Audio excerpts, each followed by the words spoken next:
IMF의 경고죠. 근데 그 보고서는 정확히 말씀드리면 우리나라 부동산을 진단한 게 아니라 이 아시아 퍼시픽, 아시아 태평양 지역에 있는 그 주요국들을 자산 시장을 확인한 거예요. 근데 그 중에서도 선진국이 있고 신흥개도국들이 있겠죠. 그 중에 에이펙 국가 중에 에이펙이 아니라 아스펙이라고 표현하는 게 맞겠죠. 아시아 패시픽. 어쨌든 비슷한 나라. 아시아 태평양 지역 중에 선진국 권역이라고 하면 우리나라, 일본이 당연히 들어갈 것이고요. 싱가포르, 대만, 홍콩 요 정도가 들어갈 것 같습니다. 이런 선진국들의 경우 2020년에 집값이 과하게 상승했다. 이런 표현이 나와요. 그래서 과하게 상승했기 때문에 과하게 상승한 나라들이 더 큰 조정을 받는다. 이런 표현을 써요. 그러니까 많이 올라간 만큼 많이 떨어진다라는 표현을 써요. 이게 과도한 상승세다라는 것이죠. 그렇게 표현한 것이고요. 그게 특히 추가적인 금리 인상이 있으면 더 조정될 수밖에 없다라는 그 문구고 그게 경제에 굉장한 걸림돌이 될 것이다 라는 그런 경고를 한 것이고 쉽게 말하면 뭐 한국 정부 부동산 시장 연착륙시켜라. 경착륙하면 큰일 난다. 그럼 어떻게 큰일 나는지를 좀 정리해 봐 드릴까요? 만약에 부동산 시장이 지금 폭락세에 가까운데 이 폭락세가 더 장기화되고 더 강한 폭락으로 연결될 경우 어떤 우리 경제가 어떤 문제에 당면할 것인지를 말씀드리면 첫 번째가 가계부채 쪽인데요. 가계부채 관점에서 지금 고위험군이라고 분류되는 계층이 쉽게 말하면 자산 규모보다 부채 규모가 큰 경우예요. 그러면 왜냐하면 자산 가치가 빠르게 조정되면서 예를 들어 이 집이 예를 들어서 10억이에요. 그래서 대출을 예를 들어 7억을 받았다고 해볼게요. 그러면 이 자산 가치가 조정되면서 6억이 돼요. 그러면 부채 규모가 더 크잖아요. 그렇죠. 그러면 나 못 갚아 선언할 수 있겠죠. 파산 신고할 수 있겠죠. 그러면 은행이 이것을 가져가는 거예요. 컨셉이. 네. 가져갈 때 어떻게 가져가나요? 경매로 내놓는 거예요. 경매로 내놔서 경매 가격을 가지고 가져가는 거예요. 근데 부채는 뭐 7억 대출해 갔는데 경매해 보니까 뭐 낙찰도 안 되고 유찰되고 낙찰가가 막 엄청 싸서 예를 들어 5억이라고 해볼게요. 그러면 은행은 2억을 못 돌려받는 거죠. 그게 뭡니까? 금융부실이죠. 그게 고위험군이 많아지면 많아질수록 금융부실로 연결됩니다. 금융부실로 연결되면 많은 사람들이 불안에 떨죠. 은행에 돈 맡겨도 되겠어? 하면서 뱅크런 가능성도 있는 거예요. 그런 것들, 그러니까 뱅크런 가능성까지는 아직은 아닙니다만 어쨌든 금융부실로 연결될 수 있기 때문에 이게 왜 문제냐. 기업들이 디레버리징 전략이 들어가요. 이게 무슨 말이냐면 우리 가게나 기업도 디레버리징 전략을 세울 수 있어요. 네. 뭐냐면 빚의 규모를 줄이자. 차라리 갖고 있던 자산을 매각해서라도 빚의 규모를 줄이자. 그리고 빚졌던 거 좀 먼저 갚자. 주식 투자하지 말자. 뭐 이런 느낌이 디레버리징 아니겠습니까? 네. 레버리징을 일으키지 말자가 디레버리징이니까. 근데 은행도 디레버리징 전략을 취할 수 있어요. 무슨 말이냐? 대출을 적극적으로 해주는 은행에서 대출을 소극적으로 해주는 거예요. 누구한테? 분명히 이 경제 주체는 이 대출을 상환할 능력이 있다라고 판단 내려질 때 그 계층에게만 한정적으로 대출을 공여해 주는 거예요. 네. 그게 은행의 디레버리징 전략이에요. 이거는 이미 22년부터 시작됐습니다. 결과적으로 고위험군이 많아지고 지금 5%가량 되는데요. 이 고위험군이 많아지면 금융부실로 연결이 되고 더 강한 디레버리징 전략을 세우면 정작 우량 기업들이 자금을 마련하거나 할 때 자금을 마련할 수단이 없어지는 거죠. 은행이 소극적으로. 왜냐하면 금융부실로 내가 못 갚는 빚이 있으면 안 되니까. 그러면 거의 이제 도산 위기에 처하거나 이런 기업들이 말 그대로 도산으로 가는 거예요. 그게 경기 침체로 가는 국면이에요. 사업 구조조정. 5%만이라도 네. 그게 엄청난 그렇게 영향을 미치는 건가요? 우리 가계부채 중에 네. 2,000조 중에 네. 5%면 얼마예요? 100조죠, 100조. 네. 그 아. 정도가량의 금융부실이 나타날 수 있고 그러면 그런 금융부실은 가계부채 붕괴랑은 다른 겁니다. 폭탄 터지고 그런 거 아니에요. 2,000조가 터지지 않습니다. 100조가 터지는 거예요. 터지면 100조가 무시할 만한 일은 아니죠. 2000조가 터지면 경제 위기죠, 당연히. 그러면 진짜 이런 표현을 할 수 있을지 모르지만 뭐 전쟁난 수준의 그런 터짐이 생기겠죠. 네. 근데 2000조가 터지는 게 아니라 100조 가량의 부채가 위험한 상황이고 이것은 이제 경기 침체를 몰고 오는 그런 시나리오인 거예요. 경기 침체가 왜 오는지 제가 성장률을 가지고 말씀드렸잖아요. 그런 성장률이 왜 부합하게 나오는지를 말씀드린 근거가 이 첫 번째인 거야. 첫 번째. 그다음 두 번째, 이렇게 부동산 폭락이 야기되면 경제에 어떤 영향을 미칠까? 미분양 물량이 쏟아지죠. 그러니까 미분양 물량이 지금 22년에 굉장히 가파른 속도로 늘어나고 있어요. 정도 말고요. 속도를 지금 보는 겁니다. 그 미분양 주택이 쌓이면 이 채권 시장에서처럼 그러니까 부동산 PF라고 하잖아요. PF가 프로젝트 파이낸싱. 예를 들면 제가 건설사하고 투자자예요. 나 이만큼 분양 실적 낸 거 알죠? 나 이번에 이 단지에 뭐 500호 아파트 건설해서 질 거니까 돈 좀 먼저 땡겨주세요. 이거 분양 완료되면 돈 갚을게요. 이게 네. PF예요. 네. 미래 소득을 기반으로 담보를 걸고 하는 건데, 근데 미분양이 계속 발생하면 이 빌려줬던 돈 그 기일 안에 못 주죠. 네. 그러면 못 주는 일이 뭐예요? 도산이죠. 네. 건설사에 도산이 있을 수 있어요. 그러니까 미분양 주택이 지금 쌓이고 있거든요. 그럼 건설사들의 도산이고 몇몇 중대형 건설사들이 도산을 한다. 이제 소형 건설사, 지방 건설사들이 지금 도산을 하고 있는데 만약에 이렇게 하다 보면 중대형 건설사들이 도산한다. 더군다나 고금리 시대에 도산한다. 그러면 막 이렇게 할 때 자금을 못 갚아요. 그러면 금리가 싸면 은행으로부터 돈 빌려서라도 갚는데 금리는 올라가 버렸고 은행은 대출 많이 안 해주고 지금 이게 다 톱니바퀴인 거예요. 그러니까 이게 결국은 도산으로 연결될 가능성이 높은 그 건설사들이 많죠. 그런 것들이 경기에 큰 제약을 주죠. 세 번째로 드리고 싶은 이야기는 제일 안타까운 이야기지만 깡통 전세입니다. 지금 이게 이런 국면에 그 전세를 가지고 사기치고 하시는 그런 분들 진짜 그러지 마세요. 그거는 진짜 그러면 안 됩니다. 지금 이 서민들은 뭐 저를 포함한 서민들은 이 전세 보증금은 전재산이거든요. 그리고 전재산 이상입니다. 저도 1가구 1주택으로 저를 만들어 놓은 상태인데 1주택자면 자기 전재산이에요, 거의. 그리고 전세 사는 분들도 전세 보증금이 자기 전재산이에요. 전재산 이상이죠. 전세담보대출을 받았으니까. 우리 전체의 2,000조 중에 한 15-20%가 전세담보대출이에요. 근데 그 전세 자금이 묶여 있는데 보통 깡통 전세가 발생할 수 있는 이유는 뭐냐면 전세값보다 집값이 더 떨어질 때예요. 아까 고위험군 부채 규모 그 얘기할 때랑 약간 비슷한 컨셉이에요. 그러면 전세값이 만약에 7억인데 집값은 10억이었어요. 근데 이 집값이 만약에 6억으로 떨어졌어요. 그럼 이 집주인은 뭐를 선택할까요? 파산. 1억 5천을 채워줘야 되는데 못 채우는 안 채워주는 거죠. 그런 일들이 발생할 수 있어요. 이게 의도적이든 의도적이지 않든. 그런 면에서도 이 폭락은 굉장히 위험합니다. 그걸 또 여러 채 했으면 더 커지는 거고. 반드시 연착륙시켜야 됩니다. 그러니까 집값 폭락은 위험해요. 어쨌든. 그래서 이런 지금 세 가지만 말씀드렸습니다만 이런 식으로 우리 부동산 시장이 조정될 경우 우리 경제에 안 좋은 영향을 많이 미치기 때문에 폭락을 막기 위한 그런 대응책들 좀 마련해야 되고 IMF는 그걸 경고한 거라고 볼 수 있겠죠. 그러니까 혹자분들은 네.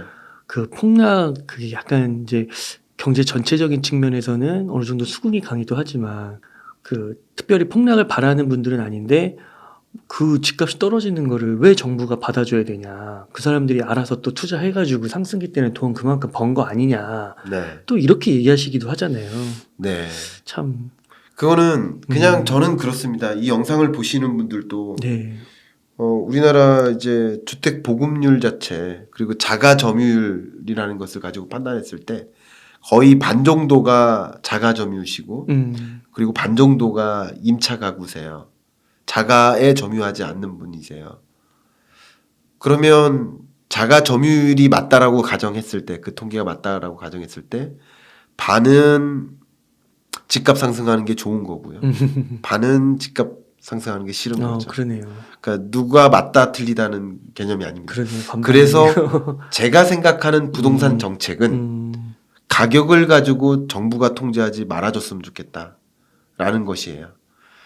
왜냐하면 집값을 잡으려고 노력하다 보니까 정부가 정작 해야 될 그런 대응 수단에 대한 그 관심을 놓쳐요. 제가 말씀드린 건 뭐냐면 집값은 시장에 놔두되 그것으로 인해 나타나는 현상들이 있어요. 말씀드렸던 이런 경제에 영향을 주는 것들, 이런 것들을 막기 위한 노력들, 땅통 전세를 막기 위한 노력, 네. 그런 거에 집중을 해야 되고 금융부실로 연결되지 않도록 그러네요. 해야 된다든가 뭐 그런 종류의 노력을 더 집중해야지 집값을 잡지만 이거는 자본주의 시대에 살고 있기 때문에 저의 생각인 겁니다.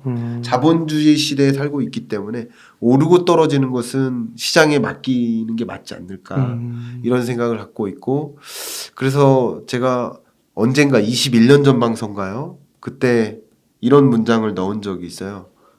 정부가 정책을 동원해도 집값 못 잡는다. 그러니까 집값은 그냥 관심 갖지 말아달라 라는 표현을 넣었는데 어떻게 했냐면 물이 위에서 아래로 흐르는데 아랫물을 바가지로 퍼서 위로 던지면 물이 거꾸로 흐르겠는가. 거꾸로 흐를까요? 아니 다시 원래대로 순리대로 그냥 물만 튀는 거죠. 네. 그러니까 긁어 부스럼인 거죠. 가격은 저는 개인적으로 저의 생각은 가격은 시장에 맡기고 보이지 않는 손이 조정하게 만들고 그리고 오히려 이 정책을 도입할 때 엇박자가 많이 나잖아요. 엇박자가 많이 나잖아요.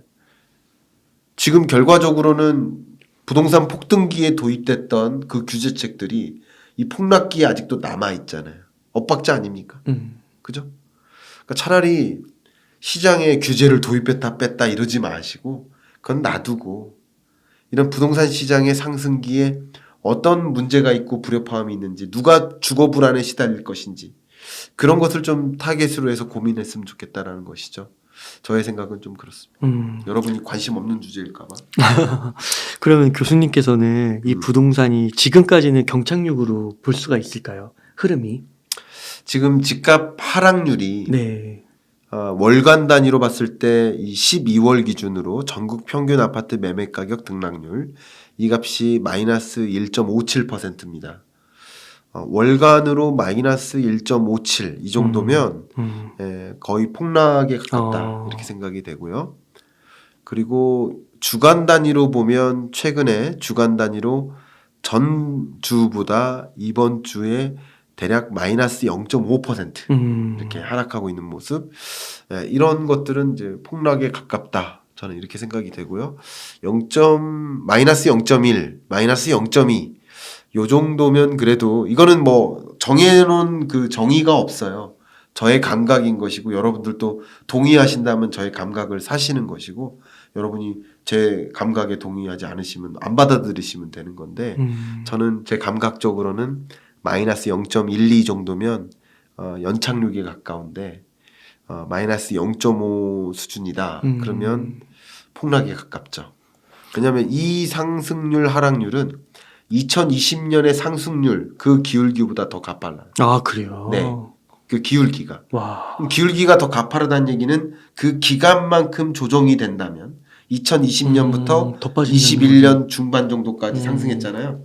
그 기울기보다 22년에 하락하는 그 기울기가 더 가파라요. 그럼 예를 들어 1년 반 정도 상승 기간이 유지됐다. 그럼 22년에도 23년에도 그 하락 구간이 1년 반 정도 유지된다. 만약에 그러면 그때 값 다 도로 까먹는 느낌인 거죠. 더 밑으로 갈 것 같은데. 예. 그러니까 20년에도 우리가 폭등이라는 표현을 썼잖아요. 왜냐하면 그 기울기 때문에 그런 거예요. 상승 속도 때문에. 폭등. 그러니까 폭등이니까 이것은 그때 폭등이라고 이름을 붙였다면 당연히 22년, 23년은 폭락이라고 이름 붙이는 게 맞겠다고 생각을 합니다. 기울기가 그러하니까. 그럼 교수님 연착륙은 네. 가능하다고 보시나요? 가능하죠. 아, 가능해요. 예, 연착륙이 불가능하다라고 보지는 않고요. 어. 가능하다고 봅니다. 그러니까 이게 여러분이 그 매매 가격을 결정짓는 변수가 워낙 많으니까 제가 이제 주택 가격 전망 보고서를 쓸 때 그때는 뭐 막 페이퍼가 이렇게 두껍겠죠. 그래서 그 두껍다는 얘기는 이 가격을 전망할 때 가격에 영향을 미치는 변수들이 있잖아요. 이 변수들이 정말 많아요. 그걸 다 분석해서 이 가격에 대한 판단을 내리는 게 주택 가격 전망이라는 보고서겠죠. 그죠? 네. 자, 근데 이 변수를 이제 뭉뚱그려 보면 하나의 덩어리가 거시경제의 변수예요. 거시경제 안에 또 지배적인 변수가 금리겠죠. 네. 그렇죠? 그다음 여기 안에 고용도 있겠고 소득도 있겠죠. 소득 수준이 늘어나면 집값 상승세에 도움이 되죠. 네. 경제 성장률이 높으면 집값 상승세에 도움이 되죠. 네. 금리가 낮으면 집값 상승세에 도움이 되죠. 뭐뭐뭐가 도움이 되나를 보면 돼요. 그다음 공급 사이드가 있어요. 공급도 여러 가지 공급이 있지만 가장 지배적인 공급은 기존 주택의 공급과 신규 주택 공급이에요. 신규 주택 공급이 아파트 분양 물량 이렇게 생각하시면 제일 좋죠. 그리고 기존 주택 공급은 다주택자나 갭 투자자나 혹은 실거주자도 이 주택을 매도하려고 하는가 하는 그 매도세가 지배적인 영향을 미치는 공급 변수들이라고 볼 수 있겠죠. 네. 그다음 수요 측면이 있습니다. 이 수요 측면은 주로 우리 매수자들의 의사예요. 구매 의사가 있어요. 구매 의사가 있다 하더라도 구매 여력이 없으면 못 사죠. 구매 여력. 구매 여력이 있다 하더라도 구매 의사가 없어요. 나 돈 많지만 구매할 생각이 없어. 마음이 없어. 그러면 안 사죠. 그러니까 구매 의사, 구매 여력이 다 다른 지표예요. 구매 여력을 볼 수 있는 House Affordability Index, 뭐 HAI라는 지표를 볼 수도 있고 구매 의사를 볼 수 있는 주택가격 전망 CSI 이런 변수들이 다 들어가는 거예요. 그래서 이걸 총망라해서 가격을 전망하는 것이고 제 책에도 그런 식으로 전망을 하는 거예요. 근데 대중서고 대중적으로 제가 여러분들께 드려야 되니까 근데 여러분들이 이제 많이 스마트해지시고 더 이런 거에 관심 보이시니까 구체적으로 알고 싶어 하시더라고요. 그래서 제가 지금 구체적으로 말씀드린 거예요. 그러면 기본적으로 거시경제, 공급, 수요, 그리고 정책 제도 측면 이 네 가지 사이드의 덩어리가 다 긍정적으로 몰리면 이게 긍정적인 거예요. 근데 2020년은 세 가지 사이드가 다 긍정적이었어요. 온 힘을 다해서. 금리 인하를 통해서. 근데 정책 제도적인 측면만 밑을 누르는 거죠. 맞죠? 그러니까 이걸 아무리 밑으로 눌러도 집값은 올라가는 힘이 강하기 때문에 안 떨어진다라고 드렸던 말씀이에요. 네. 이해가시죠? 근데 23년 부동산 시장을 봤을 때 지금 거시경제 여건이나 뭐 공급 사이드 수요 측면은 그래도 밑으로 끌어내리는 힘이 굉장히 강합니다. 밑에서 땡겨요. 근데 정책 제도적인 측면에서 같이 끌어올리려는 노력을 이제 집중할 겁니다. 그 정책 제도적인 측면은 가장 대표적인 게 이 조세, 다주택제 이중과세라든가 이런 제도를 완화하려는 노력. 그래서 그리고 조정 대상 지역 같은 거, 규제 대상 지역을 풀어주는 거. 이런 어쨌든 이렇게 되면 이 규제 때문에 집을 못 사던 사람은 살 수 있는 거가 되잖아요. 그렇죠. 맞잖아요. 긍정적인 기여 맞죠. 그리고 대출 규제도 마찬가지예요. 얼마 이상짜리 집을 사고자 하는 사람한테는 절대적으로 1원도 대출이 안 되는 체제였어요. 그게 대출 규제였죠. 근데 대출 규제도 풀어주면 나는 집을 살래 하는 사람들은 집을 살 수 있게 만들잖아요. 그러면 10명 중에 이 규제만 풀리면 살 수 있어 하는 사람들이 2명이라고 한다면 2명이라도 어쨌든 수요가 늘어나는 거 아닙니까? 네. 그러니까 이런 규제 완화는 부동산 가격 상승에 기여를 하겠죠. 다만 그런다고 해서 집값이 올라갈 거라고 보진 않는 거죠. 영향은 주겠지만 마찬가지로 여기 이렇게 막 눌러요. 위에서 눌러요. 근데 밑에서 막 올려요. 내리는 힘이 올리는 힘보다 더 세면 내려가겠죠. 올리는 힘은 발생하니까 그래도 덜 내려가겠죠. 이런 모습이 연착륙에 가깝지 않을까요? 그렇게 생각을 하고요. 결국 이게 거시적인 환경과 맞물리겠지만 앞에 말씀드렸던 물가가 빨리 잡혀요. 만약에 그리고 물가가 빨리 잡혀서 금리 인하가 빨리 시작돼요. 만약에 그런다면 이 정책 제도적인 측면과 거시경제 여건이 같이 영향을 주고 이런 변수의 그 전환점에는 매도와 매수세를 또 다시 바꿔놓을 겁니다. 그렇죠? 경제가 계속 순환하니까 매수자 입장에서 지금은 금리가 높아서 못 사겠지만 금리 떨어지면 한번 사볼 수도 있겠다는 그렇죠. 생각을 하지 않겠어요? 그렇죠. 근데 거기다가 세제 대책도 생기고 나 집 있는데 한 채 더 사도 되겠네? 투자해도 되겠네? 이런 국면을 또 만들어 주잖아요. 금융 규제도 완화되고 뭐 이런 것들은 결국은 이제 다시 기회가 찾아올 수도 있겠네 하는 생각을 더 갖게 만드는 거죠. 결과적으로 이런 면에서 집값이 다시 반등세로 전환될 수는 있습니다. 근데 그 반등세로 전환되는 시점이 빠르진 않을 거라는 생각인 거죠. 23년 후반부에나 있을 수 있겠다고 생각을 하는 겁니다. 그러니까 이게 경착륙이든 연착륙이든 우선은 착륙은 착륙인 거군요. 그러니까 집값이 떨어지는 건 맞죠. 떨어지는 건데 그게 빨리 떨어지냐, 네. 조금 가파르지 않게 떨어지는 거냐. 네, 그 그래서 차이인 거고. 이 부동산 정책 기조가 얼마나 더 급진적으로 규제를 완화하는 방향으로 움직일 것인가 이것도 좀 중요한 영역입니다. 왜냐하면 다주택자나 투자자들 입장에서는 이 규제책들 완화가 굉장한 영향을 주어요. 왜냐하면 그들의 경우에는 또 돈이 있는데 그렇죠. 그죠? 돈이 있는데 규제책을 완화하면 이 대규모 자금이 몰리거든요. 제가 극단적인 사례 하나 말씀드릴까요? 네.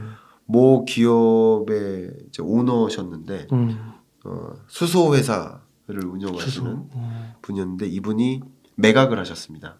외국계 기업에게 회사 전체를요? 예, 매각했습니다.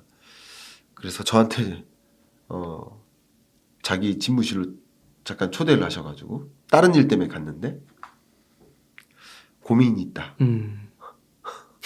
매각하고 지금 이만큼 이렇게 쓰고 있는데 거짓말 아닙니다. 5천억이 있는데 교수님 말씀 듣고 제가 아직 저축하고 있습니다.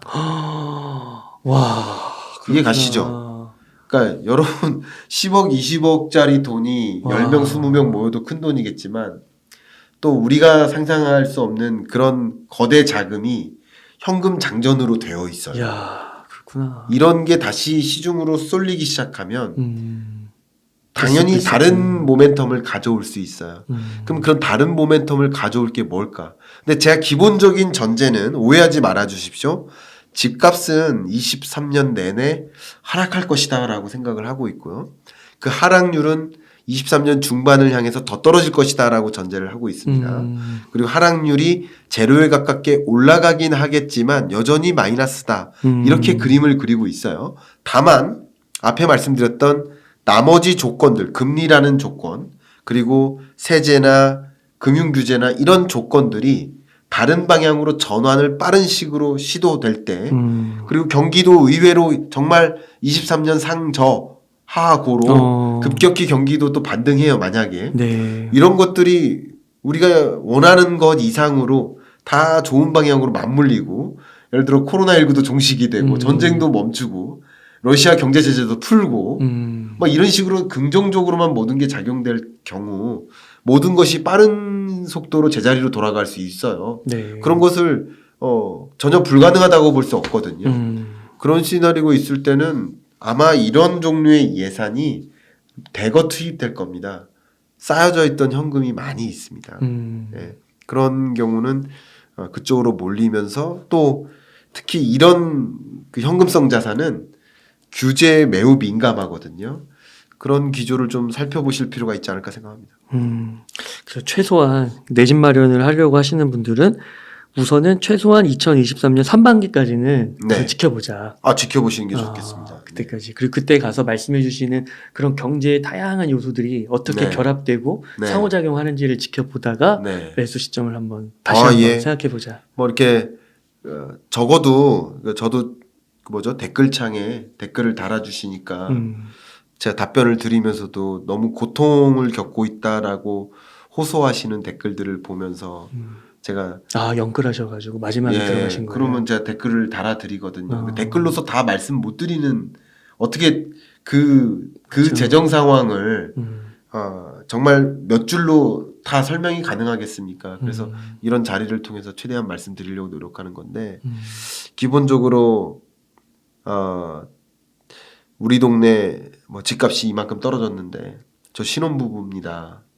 그러면 이제 집 사도 되지 않습니까? 뭐 이렇게 말씀하시는 분들 계신데 조금 더 천천히 집을 사시는 걸 시도하시고 지금은 금리가 계속 올라가서 월세 선호 현상이 지배적입니다.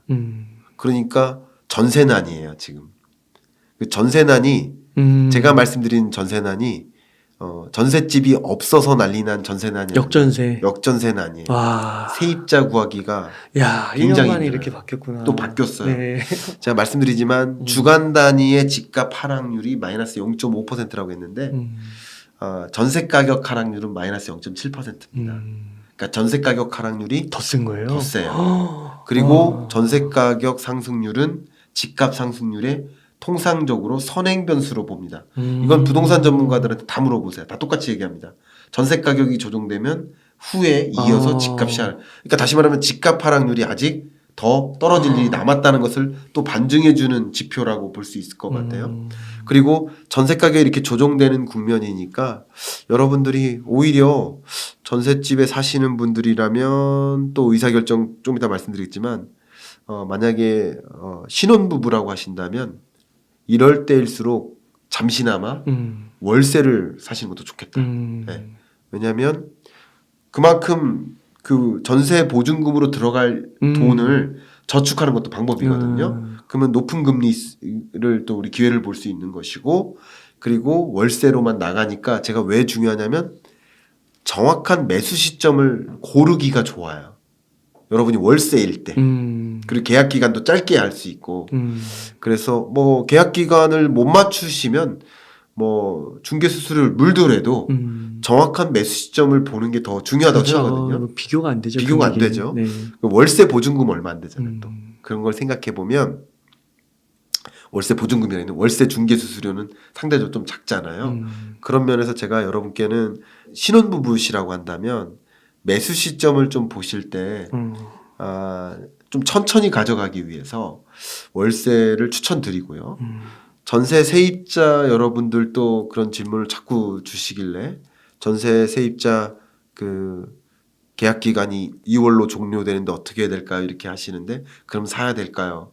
그럴 때는 저는 개인적으로는 전세 계약을 연기했으면 좋겠다.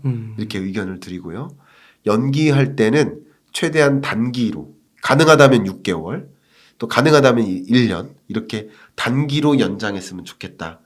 물론 제가 댓글을 봤습니다.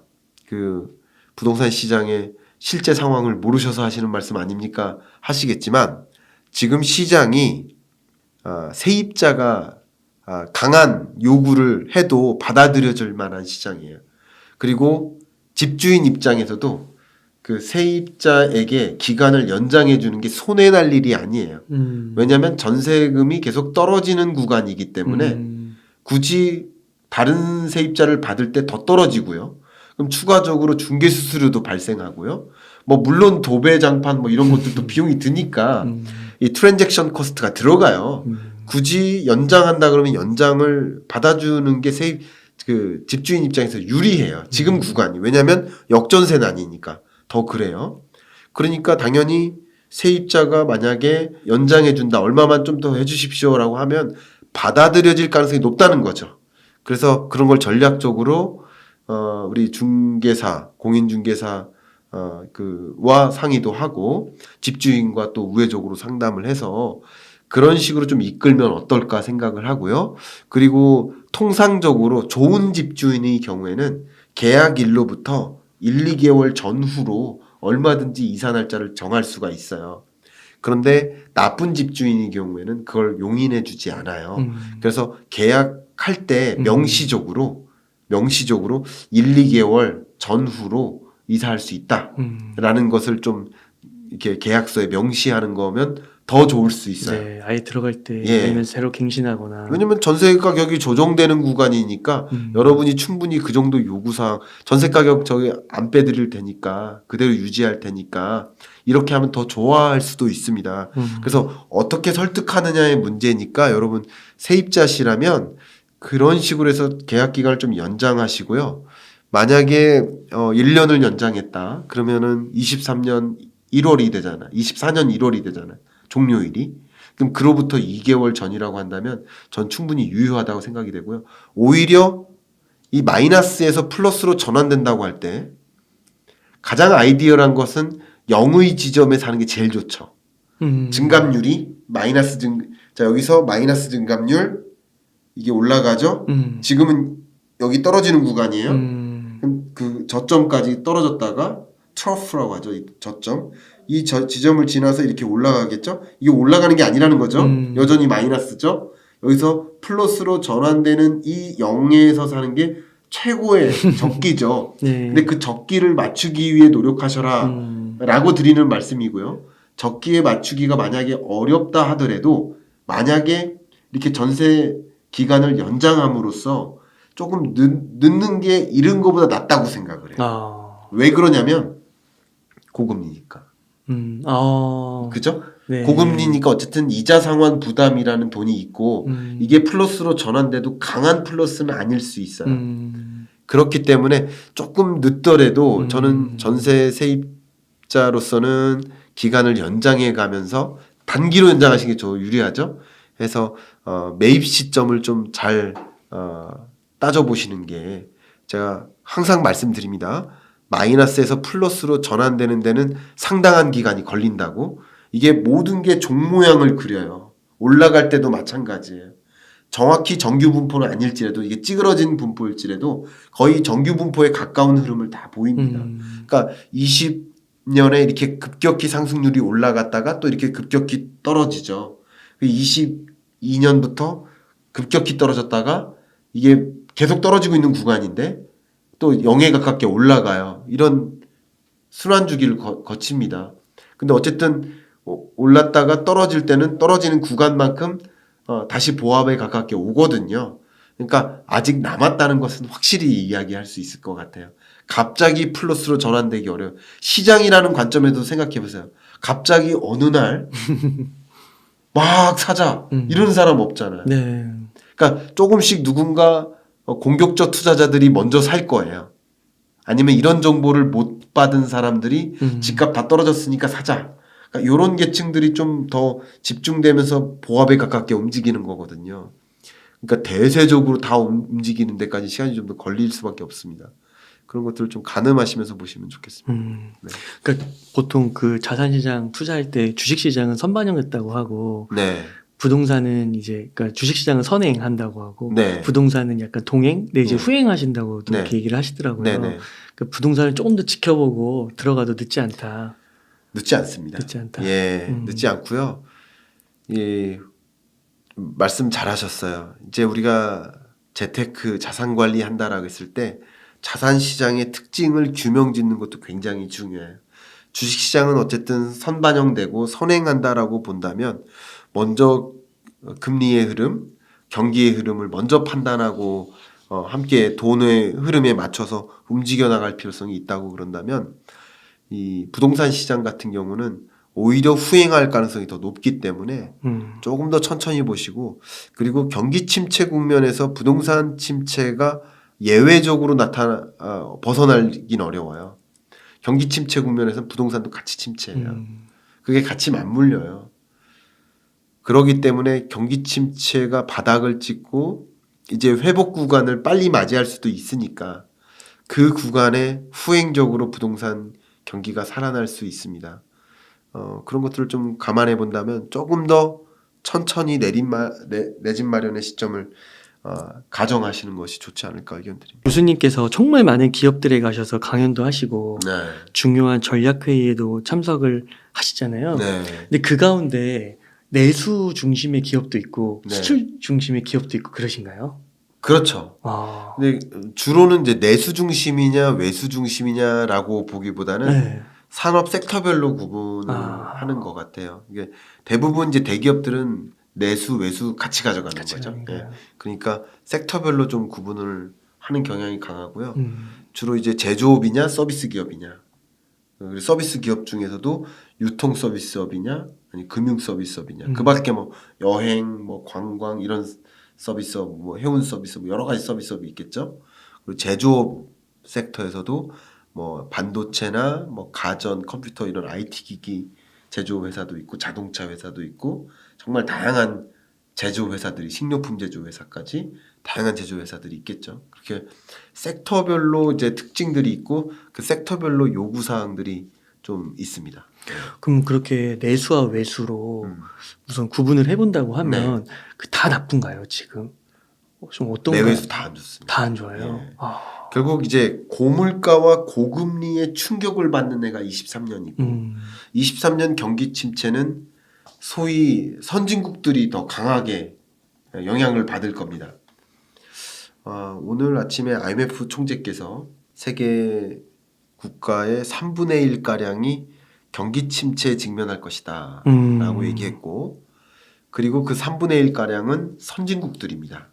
네, 미국, 유로존, 일본, 유로존 아닌 유러피언 국가들 포함입니다. 영국도 유로존은 아니지만 유러피언 국가고요. 그죠?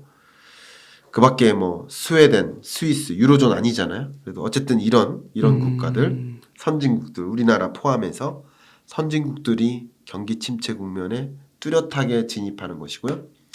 선진국이든 신흥국이든 L자형 침체 맞습니다만 선진국은 이 L자가 더 강하게 꺾이고요. 밑으로. 그리고 신흥개도국들은 L자가 그나마 유지되는 느낌으로 꺾이는 그런 L자. 예, 조금 다른 그런 경기 침체 국면에 진입한다. 이 경기 침체 국면에 진입하는 것은 말 그대로 앞에 말씀드렸던 것처럼 우리나라 기준으로는 고금리와 고물가 속에서 기업 입장에서 야 진짜 뭐 원자재값, 부품값 다 오르고 그리고 소비는 잘 안 될 것 같고 그러니까 생산 설비 투자, 건설 투자 용량을 줄이고 고용 규모 축소하고 그러다 보니까 결국 이게 소비자의 소득 축소 또 실질 소득 축소는 물론이고 이게 소비 축소로 연결되죠.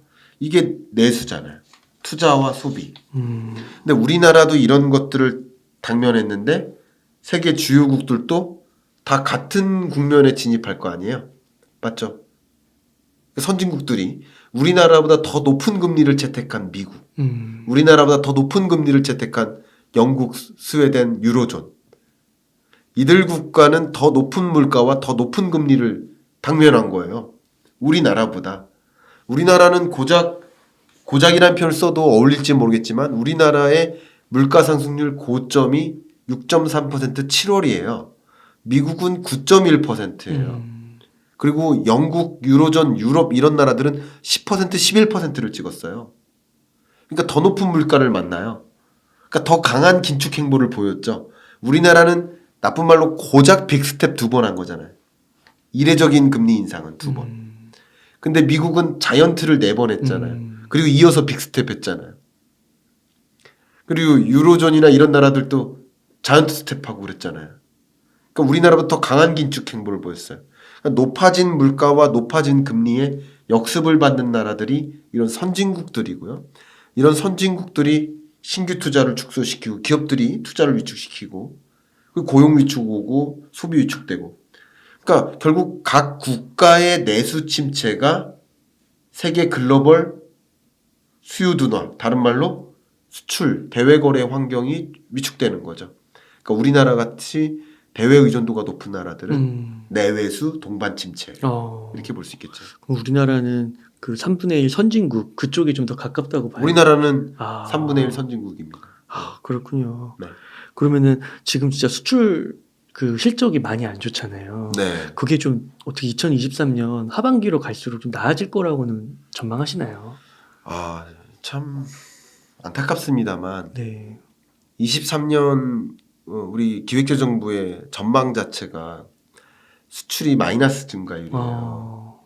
근데 그 22년 한 해도 수출이 10월, 11월, 12월 마이너스 증가율이었고 무역 적자 최대치고 무역 적자 기간도 뭐 최대치 IMF 외환위기 요점 이런 정말 대외 거래가 최악의 상황이라고 볼 수 있는데 근데 22년은 다소 환율 문제 때문이었다면 23년의 수출 침체는 경기 침체 때문이다. 이렇게 좀 정의를 하면 더 좋고요. 그러면 경기 침체 국면에서 우리가 물론 이게 사치제는 아니지만 사치제적 소비재로 분류할 수 있을 것 같아요. 그러니까 커피는 뭐 거의 필수제에 가깝지만 그 밥하고는 다르잖아요. 밥은 안 먹으면 안 되잖아요. 상대적으로 커피는 사치제적 소비재죠. 기후식품은. 그러니까 이런 소비는 많이 줄어요. 같은 소비재, 식료품 소비재라고 하더라도. 근데 필수제적 소비재는 안 줄어요.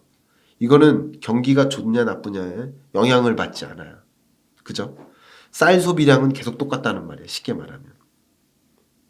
근데 사치제적 소비재일수록 경기 침체에 영향을 받죠. 그리고 소비재 중에서도 내구 소비재가 있습니다. 이거는 직접 소비재인데 내구 소비재. 내구재들은 보통 2년 이상 쓸 수 있는 물건들.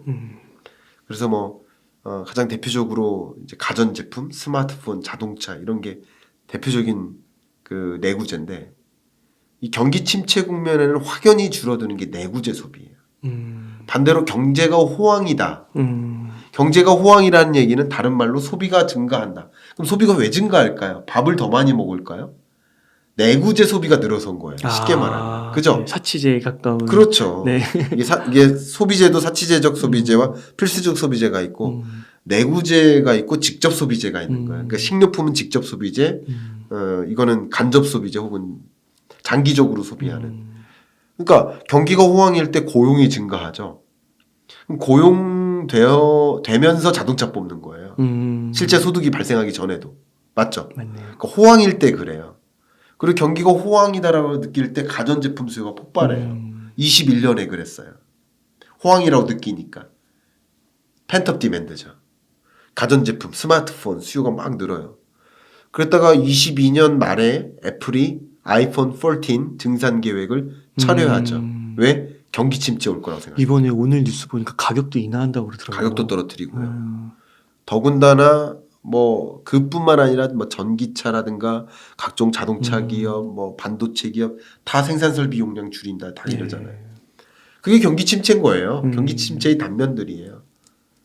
그러니까 그런 구조 속에서 기본적으로 우리 기업들의 신규 투자가 줄고 고용이 위축되고 소비가 위축되는 경로로 가는 것. 그런데 우리나라만 그런 게 아니라 세계적으로 많은 나라들이 다 그런 내수 침체가 온다는 거죠. 그러니까 소비와 투자가 더해지면 내수인데 세계 주요국들이 다 내수가 침체되는 국면, 고물가, 고금리 상황에서. 그럼 내수 침체가 온다는 얘기는 우리나라 입장에서 수출길이 약해지는 거고.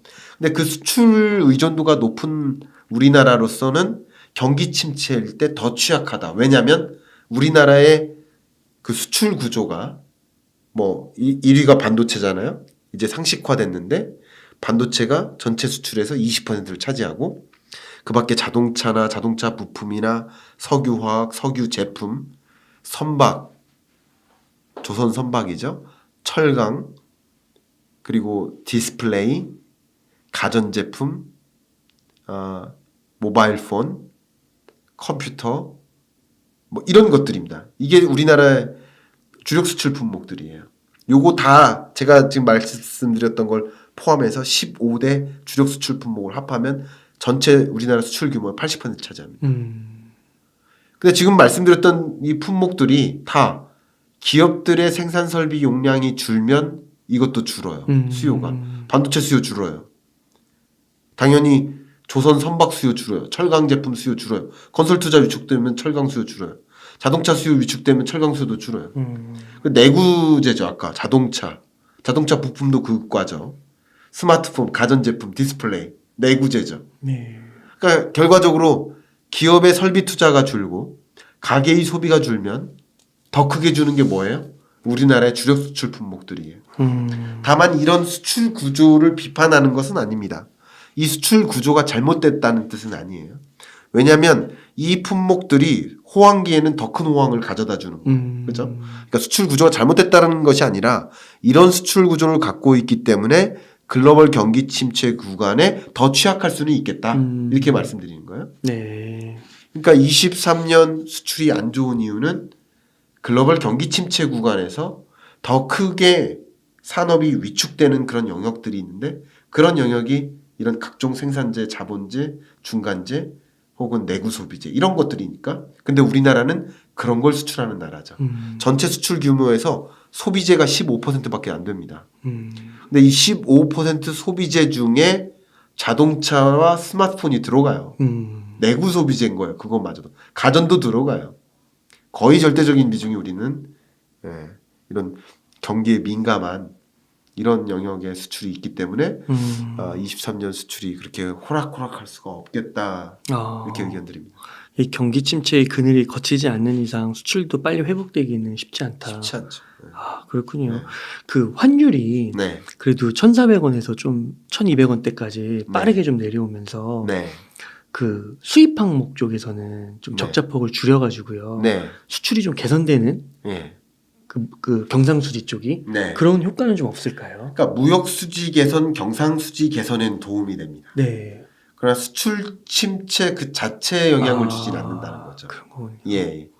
그리고 또 한 가지는 물론 그 강한 킹달러 기조는 이제 꺾였고 제가 아마 웅달님하고 직접 말씀드릴 때 그런 투자 조언을 드렸었던 걸로 기억을 하는데 네. 1,440원 정도를 찍을 때 그 글로벌 금융위기 때 고점이 1,500, 1,600 정도다. 그러면 1,450원 정도에서 더 올라갈 만한 여지는 해봐야 쉽게 말하면 100원이다. 그죠? 근데 떨어질 여지는 그냥 통계적으로 그냥 이런 걸 통박이라고 통박으로만 생각해봐도 올라갈 여지보다 떨어질 여지가 훨씬 더 크다. 통계적으로 봐도.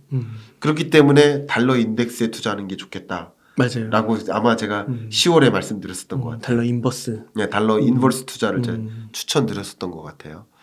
그래서 달러 인버스, 그러니까 달러 인덱스에 투자하는 것이 이렇게 상승할 때도 투자할 수 있지만 인버스 투자도 있겠지만 인버스 투자를 이제 추천드렸었던 거예요. 10월에. 근데 이제 달러 강세가 이렇게 꺾여 나가는 이유는 긴축 속도에 따라 달린 겁니다. 이게 무슨 말이냐? 지난 10월에 미국 기준으로 지난 6월에 경험했던 그 물가 상승률이 고점 맞아. 확신 가자요. 그게 물가 정점론이죠. 10월쯤에. 왜냐면 6월 물가 7, 8, 9, 10월 물가를 보면서 확실히 그 정점을 다시 올라가지 않는구나. 종의 모형을 그리는구나. 확신. 그러니까 물가 정점론. 물가 정점론은 결국 그럼 금리 인상 속도 더 안 해도 되겠구나 라는 생각. 그러니까 금리 인상 속도 조절론. 맞죠? 물가가 또 정점이다라는 그 무게를 두게 된 배경이 국제 유가가 22년 6월이 정점 맞구나. 그러니까 국제 유가가 이렇게 떨어지는 걸 확인하니까 물가도 정점이고 국제 유가도 저점이구나. 정점 찍었구나. 국제 유가 정점론. 그 금리 인상 속도가 미국은 주춤해질 것이고 다만 다른 주요 달러 인덱스에 구성하고 있는 주요국들은 금리 인상 속도 조절에 들어가는 게 아니라 오히려 추격전을 벌인다.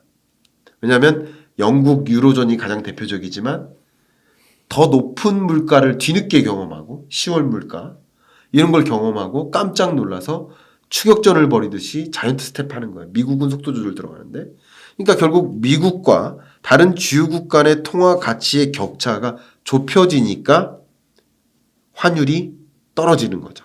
그죠? 달러의 강세가 주춤해지는 거죠.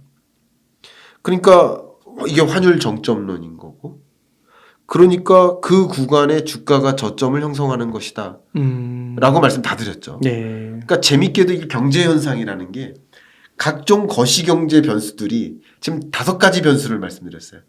물가 정점론, 국제유가 정점론, 그리고 동시에 금리 인상 속도 조절론, 그리고 환율 정점론, 주가 저점론. 이 여러 가지 변수들이 톱니바퀴처럼 엮여져 있다. 그 10월에 이런 론이 부상했고 실제 론자가 빠져나가는 거죠. 금리 인상 속도 조절 론이 아니라 금리 인상 속도 조절 단행하죠. 12월에. 그런 식으로 론의 무게에서 아예 론이 빠져나가고 물가 정점 맞아. 금리 인상 속도 조절 맞아. 환율 정점 맞아. 12월쯤에. 그죠? 네. 그러니까 이런 식으로 여러 변수들이 톱니바퀴처럼 엮여 있기 때문에 거시경제를 바라보면 진짜 나머지 변수들도 같이 읽어 나갈 수 있죠.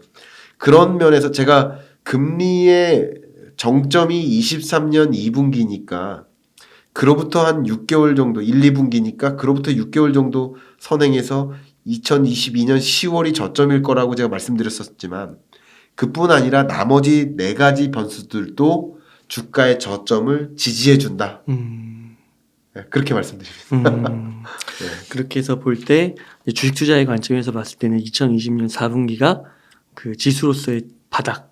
그렇죠. 예, 그렇게 우선은 네. 생각을 해봐도 좋을 거고. 그렇습니다. 그렇지만 또 그렇다고 해서 이제 말씀해주신 뭐 수출이나 환율이나 이런 것들이 있기 때문에 경기 침체 국면이라는 게 있기 때문에 막 또 대세 상승으로 가기에는 무리가 있고. 그것도 역시 예. 보세요. 금리 인상 속도 조절이고 동결이니까 높은 금리가 지배하죠. 역시 주가가 바닥을 찍고 올라가기만 했지만 지지부진한 박스권 흐름이죠. 다 나머지 변수들이 유사합니다. 환율도 정점 찍고 떨어질 뿐이지 약달러로 전환되진 않습니다. 아, 네. 강한 달러의 기조가 약화되는 흐름인 거예요. 이 정도. 나름의 강세가 유지되는. 근데 초강세, 킹의 모습은 이제 사라진 느낌. 그러니까 국제 유가도 이제 22년 2분기가 정점이었고 떨어졌다가 23년 2분기 정도부터 다시 올라가긴 올라갑니다. 그렇다고 해서 전고점을 갱신할 만큼 올라가진 않아요. 그러니까 여러 가지 주가나 여러 가지 변수들이 역시 같은, 그러니까 물가조차도 물가 정점 찍었다고 했지 물가가 잡힌 건 아니라고 했잖아요. 그러니까 결국 이런 모든 지표들이 애매모호한 흐름으로 23년 유지된다. 이렇게 바라보시는 게 좋겠습니다. 저도 그렇게 약간 바라보고 박스권 있습니다. 같은. 그렇죠. 그 교수님 그 한국 경제는 이런데 예. 그 미국 경제는 고용이 좀 탄탄하고 임금 상승률도 높다고 하더라고요. 네. 그러니까 물가 수준이 높긴 하지만 그래도 임금 상승률이 높으면 네. 이거는 약간 스태그플레이션은 아니라고 말할 수 있는 거고 네. 그럼 미국 경제는 그래도 좀 낮다고 볼 수 있는 거 아닐까요? 임금 상승률이 어떻게 보면 명목 변수거든요. 네. 정확한. 그러니까 물가 상승률을 반영하면 이것은 그 높은 임금 상승률이라고 판단하기는 어렵습니다. 아, 그래서 좀 다른 개념인 것 같고요. 음. 기본적으로 인건비가 올라가는 그 흐름은 그만큼 또 기업 입장에서 각종 비용이 올라가는 흐름이기 때문에 기대 인플레이션을 못 꺾어놓는, 기대 인플레이션이 꺾여야 되는데 기대 인플레이션율이 안 잡히고 기조적으로 높은 물가를 만들게 하는 그런 오히려 악조건이라고 받아들여질 수도 있고요. 임금 상승률이 이렇게 높은 이유는 그만큼 노동 수요가 많아서인데 아직 노동시장의 복귀를 안 해서입니다. 우리나라만큼이 아니라 오히려 훨씬 더 좋게 고용시장의 그런 받침대가 많아요. 그러니까 가장 대표적으로 고용보험이라든가 이런 실업수당 청구 건수 뭐 이런 것을 가지고도 확인할 수 있지만 실업수당을 청구했을 때 받을 수 있는 안전판이 굉장히 많아요. 그렇기 때문에 노동시장에 복구할 유인이 별로 없기도 해요. 미국의 경우 좀 그런 경향이 좀 있습니다. 상대적으로 이런 것들은 아직 노동시장에 유입되고자 하는 그 인파가 있기 때문에 상대적으로 노동 수요가 일어나는 만큼 충분한 노동 공급이 안 되니까 이렇게 임금 상승으로 연결될 수밖에 없는 구조라고 볼 수 있는데 이것마저도 여전히 22년에 있었던 일이다. 그리고 임금 상승률, 실업률 이런 각종 모든 지표는 그 다음 달 늦게나 받아들여집니다. 우리나라는 지난달 실업률, 고용률, 취업자 증가 이거를 그 다음 달 약 14일 날 받아봐요. 약 한 달이 지나고 그 다음 달 2주차 만에 받아볼 수 있습니다. 그러면 미국 고용은 더 늦게 받아보거든요. 물가도 그렇잖아요. 우리는 그 다음 달 2일 정도에 보통 물가 상승률을 집계가 다 마무리되는데 미국은 우리나라만한 주가 또 여러 개 있으니까 그것을 뭐 추계하는데도 시간이 걸리고 뭐 해서 물가 상승률 CPI 발표도 한 2주차 만에 발표되잖아요. 근데 지금 23년 1월을 살고 있지만 22년 11월 고용 지표를 우리는 확인하고 있는 것이고 그리고 11월 고용 지표에는 당연히 경기 침체 반영되지 않았고 고용 침체는 더더군다나 반영되지 않았죠.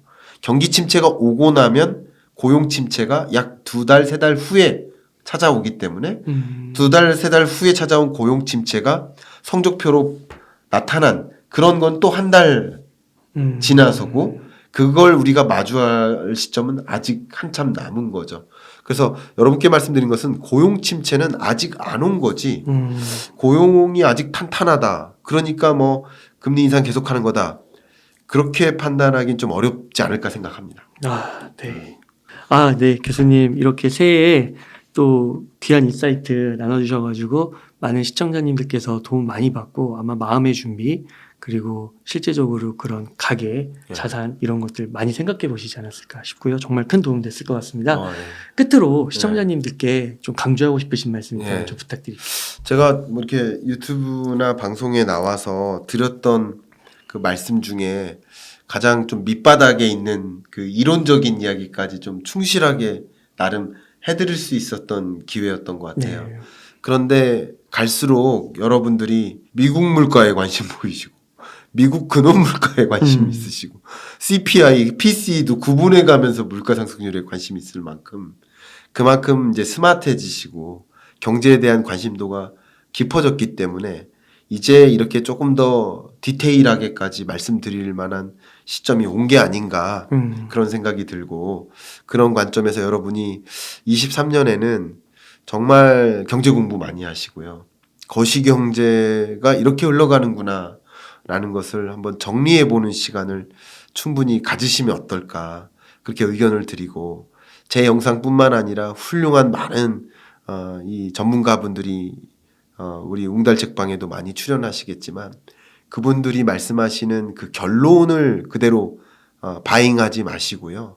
그 결론에 도출하게 된 그 과정, 근거가 무엇인지를 반드시 기억하시고 그 근거를 여러분 스스로 방법론으로서 함양하시고 그 방법론 하에 여러분이 스스로 전망하고 그 전망치를 여러 가지 여건의 변화에 맞게 수정 조정할 수 있는 그런 여러분이 되신다면 아마 건전한 투자 습관을 갖는데 좀 유리하시지 않을까 이런 의견을 좀 드리고 싶고요. 그리고 저는 개인적으로 이제 투자 관점에서의 조언은 뭐 오늘 좀 열심히 투자해서 오늘 하루 종일 뭐 이거 집중해서 일확천금을 벌어보자 이런 투자 습관보다는 내가 고령자가 되었을 때 나 스스로 근로해서 소득을 영위할 수 없는 수준에 만 65세, 70세 이상이 되었을 때 그때도 안정적으로 나의 돈이 유지될 수 있는 소득을 건강하게 경제적으로도 건강하게 유지될 수 있는 그런 자산 관리를 하신다라는 관점에서 여러분이 그냥 일확천금 벌어보자라는 그런 관점의 투자 그게 아니라 지키는 투자, 잃지 않는 투자 그런 투자 습관을 좀 갖추시고 나의 노동소득도 중요하지만 또 나의 돈도 좀 많이 벌어다주는 돈이 돈을 버는 구조도 함께 가져가면서 지키는 투자를 하는데 좀 집중을 하신다면 이럴 때일수록 좀 거시경제 흐름을 스스로 판단할 수 있는 능력 그런 것을 좀 갖춰나가시면 어떨까 이렇게 추천하는 의견을 좀 드리고 싶습니다. 네. 감사합니다. 이렇게 해서 그레이트 리세션 2023년 경제전망의 저자이신 김강석 교수님을 모시고 이야기를 나눠봤습니다. 긴 시간 동안 유익한 인사이트 많이 나눠주셔서 감사의 말씀드립니다. 오늘 고생 많으셨습니다. 감사합니다.